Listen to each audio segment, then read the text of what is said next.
Good morning students. बेटा आज हम हमारा chapter number 2C second unit third chapter heating effect of current start कर रहे हैं। तो बेटा हीटिंग इफेक्ट ऑफ करंट नाम से पता चला बेटा हीटिंग इफेक्ट स्टडी करने वाले हैं किसका, करंट का। तो भाई सबसे पहले करंट के हीटिंग इफेक्ट के बारे में जिसने स्टडी किया उसका नाम था बेटा जूल्स, और उसी के नाम पे बेटा जूल्स ला हमारे सिलेबस के अंदर है। So what is joules law? बेटा जूल्स एक साइंटिस्ट था जिन्होंने बहुत सारे एक्सपेरिमेंट किए, और एक्सपेरिमेंटली उन्होंने स्टडी किया कि जो हीटिंग इफेक्ट होता है वो डायरेक्टली प्रोपोर्शनल होता है आई के स्क्वायर के, सिमिलरली करंट के स्क्वायर के। बेटा similarly heating effect directly proportional होता है रेजिस्टेंस के, and heating effect directly proportional होता है बेटा टाइम के। देखो उसने एक बेसिक सी अरेंजमेंट का यूज़ किया, वो क्या थी, एक बैटरी ली, एक की ली, और वही कुछ कंडक्टर्स लिए या रेजिस्टेंस लिए। अब बेटा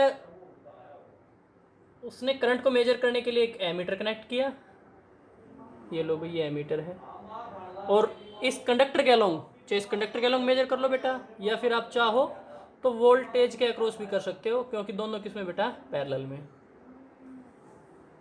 प्लस बेटा साथ साथ में उसने एक थर्मोमीटर का यूज़ किया जो किसका काम कर रहा था बेटा, टेम्परेचर को मेज़र करने का काम कर रहा था। ये जो कैपिटल टी से मैंने यहाँ पे लिखा है। तो भाई उसने देखा कि जो टेम्परेचर इंक्रीज हो रहा है ये किस किस चीज़ पे डिपेंड कर रहा है। तो बेटा आप खुद से आपने देखा हुआ आपके घर पे बल्ब है जो ग्लो करता है। क्यों ग्लो करता है भाई वो? क्योंकि बेटा उसके अंदर टंगस्टन का एक मटेरियल होता है जो हीटअप होता है जब उससे क्या पास हो भाई, करंट, और करंट की डायरेक्शन क्या होती है बेटा, पॉजिटिव टू नेगेटिव। जब करंट पास होता है तो हीटिंग इफेक्ट होता है, और वो हीटिंग इफेक्ट करंट के स्क्वायर के डायरेक्टली प्रोपोर्शनल होता है, रेजिस्टेंस के और टाइम के। अगर मैं इसको एक लाइन में लिखना चाहूँ तो ये क्या हो जाएगा भाई, H is equal to I square R T. इसी को बोल देते बेटा जूल्स लॉ ऑफ हीटिंग या हीटिंग इफेक्ट ऑफ करंट। अगर भाई ये तो हो गया बेटा आपका जूल में, अगर आप इसी को कैलोरी के अंदर कन्वर्ट करना चाहते हो तो ये हो जाएगा बेटा I square R T divided by 4.2 calories. अब बात करते हैं बेटा ये हीटिंग इफेक्ट का रीजन क्या है, कोज। नेक्स्ट टॉपिक हमारा बेटा cause of heating effect, cause of heating effect. तो भी आप खुद से सोच के देखो बेटा, किसी एलिमेंट के अंदर हीटिंग हो रही है वो भी करंट की वजह से, तो हीटिंग का रीजन क्या हुआ भाई, करंट है। और करंट किसकी वजह से प्रोड्यूस होता है भाई, इलेक्ट्रॉन के फ्लो की वजह से। तो हम डायरेक्ट बोल सकते हैं कि भाई कोई भी सब्सटेंस हीटअप होता है ड्यू टू फ्लो ऑफ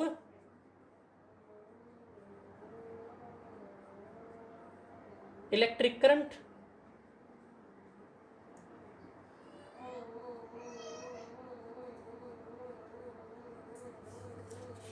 जब भी सब्सटेंस के थ्रू क्या किया जाता है बेटा, इलेक्ट्रिक करंट क्या किया जाता है बेटा, पास किया जाता है।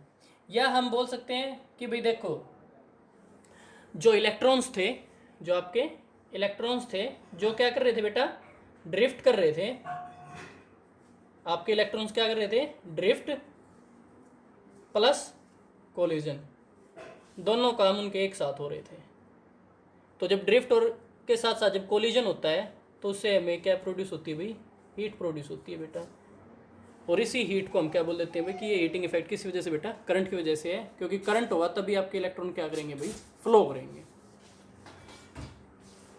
नेक्स्ट बेटा अब हम करते हैं भाई इस फॉर्मूले का डेरिवेशन, जूल्स लॉ का।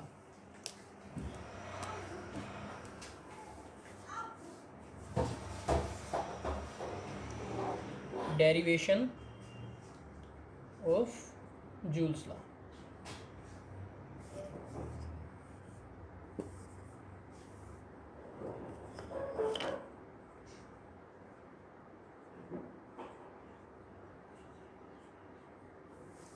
तो भाई जूल्स लॉ का डेरिवेशन बेटा बड़ा ही सिंपल है, आपको ये पता होनी चाहिए। हीट, हीट क्या होती है बेटा? एनर्जी, या हम बोल सकते हैं वर्क डन। तो भाई हमें सिंपलेस्ट फॉर्म में इस सर्किट के अंदर क्या निकालना बेटा? वर्क डन निकालना है भाई सर्किट के अंदर। तो इस सर्किट के अंदर बेटा आप वर्क डन कैसे निकाल सकते हो? तो देखो भैया हमें पता है, we know that work done is equal to V into Q. ये कहाँ से निकल गया है बेटा? आपने पढ़ा था potential is equal to work done per unit charge, ये आपके बेटा फर्स्ट चैप्टर में था। अब भाई अगर हम वर्क डन वाले फॉर्मूले में क्यू की वैल्यू पुट कर दें, वो भी किसकी फॉर्म में बेटा? करंट की फॉर्म में। किसकी फॉर्म में? करंट। तो मैं यहाँ पे लिख रहा हूँ बेटा एक रफ कॉर्नर की side,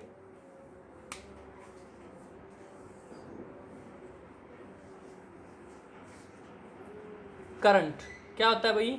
I is equal to Q by T. तो भाई यहाँ से आप Q की वैल्यू निकालो और इसके अंदर पुट कर दो। वहाँ से जब Q की वैल्यू निकालोगे तो आपको क्या मिलेगी भाई? I into T. तो ये आपके पास हो गया है भाई VIT। अब फिर से अगर आप ओम्स लॉ का यूज़ करो, किसका यूज़ करो भाई? Ohm's law.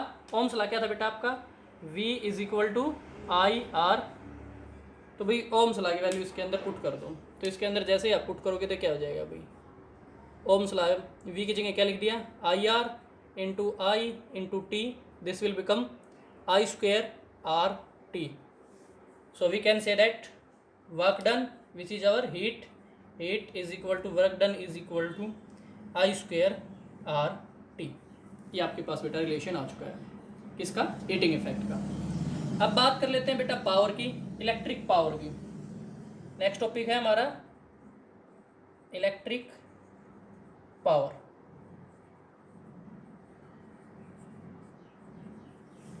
तो बेटा इलेक्ट्रिक पावर क्या होती है?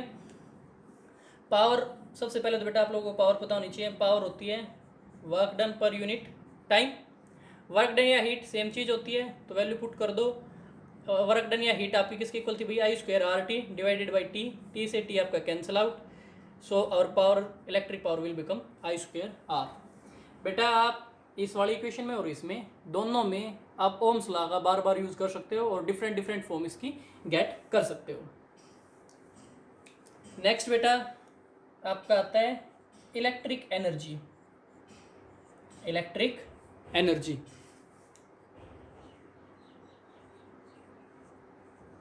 तो भाई इलेक्ट्रिक एनर्जी क्या होती है बेटा? यही तो है, वर्क डन क्या होता है? एनर्जी होती है।